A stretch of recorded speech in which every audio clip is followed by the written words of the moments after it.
अस्सलामुअलैकुम viewers, welcome to हाले Noor's world. आज मैं शेयर करूंगी आप सबके साथ ढाबा स्टाइल फ्राई माश की दाल। इसे बनाना नहायत आसान है। बहुत ही ज़बरदस्त खुश जायका और खुश रंग तड़के वाली माश की फ्राई दाल बनके जो है वो तैयार होती है और इसकी रेसिपी भी बहुत आसान है। अक्सर लोगों को ये शिकायत होती है, ख़ास करके जो बिगनर्स होती हैं, पकाने वाली छोटी कम उम्र बच्चियाँ होती हैं, उनको ये होता है कि जी हमारी दाल या तो बिल्कुल हलवा हो जाती है, बहुत सॉफ्ट हो जाती है, या थोड़ी सी सख्त रह जाती है, या ये होता है कि बघार जब हम लगाते हैं तो प्याज का ब्राउन कलर जो है वो सारी दाल में फैल जाता है। तो दाल जो है वो जायके में तो अच्छी होती है लेकिन देखने में अच्छी नहीं लगती। तो इसके लिए आज क्या करना है, आपको मेरी रेसिपी को पूरा देखना है। वीडियो के आखिर तक मेरे साथ बने रहिएगा और आसान सी कुछ मैं ट्रिक्स आपके साथ शेयर करूंगी, जिसे फॉलो अगर आप करेंगे तो आपकी दाल बिल्कुल परफेक्ट तैयार होगी।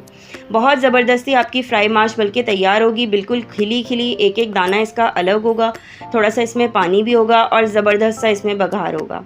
आइए देखते हैं इसे कैसे बनाते हैं। इसे बनाने के लिए मैंने 1 पाव माश की दाल को बहुत अच्छे तरीके से 4-5 दफ़ा धोया और फिर उसके बाद मैंने इसे 2 घंटों के लिए भिगोकर छोड़ दिया। 2 घंटे बाद मैंने इसका तमाम पानी निथार कर फेंक दिया और दाल को जिस पतीली में मुझे चढ़ाना है उसमें डाल दिया। कुछ खड़े मसाले शामिल किए, जिसमें थोड़ी सी लौंगें, काली मिर्चें, दालचीनी का टुकड़ा और एक बड़ी इलायची है। ठीक है, 3 के करीब लौंगे हैं, 5-6 काली मिर्चें हैं। थोड़ा सा ज़ीरा मैंने इसमें डाल दिया, 2 चुटकी के करीब, ज़्यादा नहीं लेना, थोड़ी सी सारी चीज़ें लेनी है। एक इसमें मैंने तेज़पात शामिल किया, 4-5 जो है वो इसमें साबुत सुर्ख मिर्च शामिल की। लहसुन के 3 से 4 जव्वे बारीक बारीक लंबाई में कतर के शामिल कर दिए और अदरक का 1 इंच का टुकड़ा भी बारीक बारीक लंबाई में कतर के शामिल किया। साथ ही मैंने इसमें 2 गिलास पानी डाला है और अब बारी है नमक की। नमक जाएगा हस्बे जायका और बस अब इसे ढककर मैं तेज़ आंच पर एक उबाल आने के लिए छोड़ दूंगी। एक उबाल आने का हम इंतज़ार करेंगे। ये देखिए अब इसमें उबाल आ चुका है। फ्लेम को मैं कर रही हूँ थोड़ा सा मीडियम, और मीडियम फ्लेम पे मैंने इसे 20 मिनट के लिए पकने के लिए छोड़ा है। यह है मेरे बघार के इंग्रेडिएंट्स। थोड़ी सी प्याज है, हरी मिर्चें हैं, अदरक का 2 इंच का टुकड़ा है और 1 चाय का चम्मच सफ़ेद ज़ीरा है। 20 मिनट बाद मेरी दाल जो है वो बिल्कुल रेडी हो चुकी है।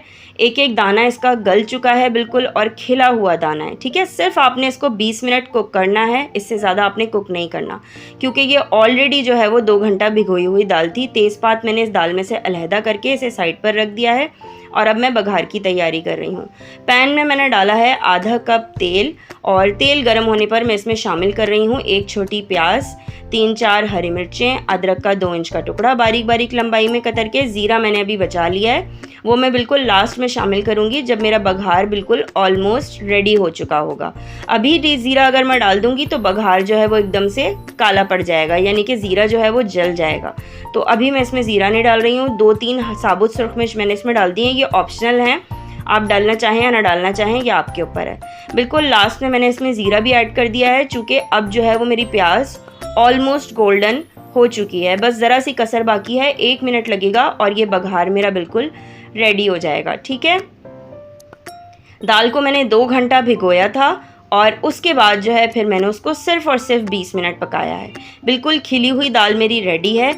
बघार की ये ट्रिक है कि अब मैं दाल में बघार शामिल करूँगी और इसको बघार शामिल करने के बाद आपने ढकना नहीं है मुकम्मल, या तो आप आधा ढक्कन ढक के छोड़ दें इसको 10-15 मिनट के लिए, और या फिर आप ऐसा ढक्कन इसके ऊपर लगाएं जैसे कांच के ढक्कन होते हैं जिनमें सुराख होता है तो उनके ज़रिए स्टीम निकल जाती है।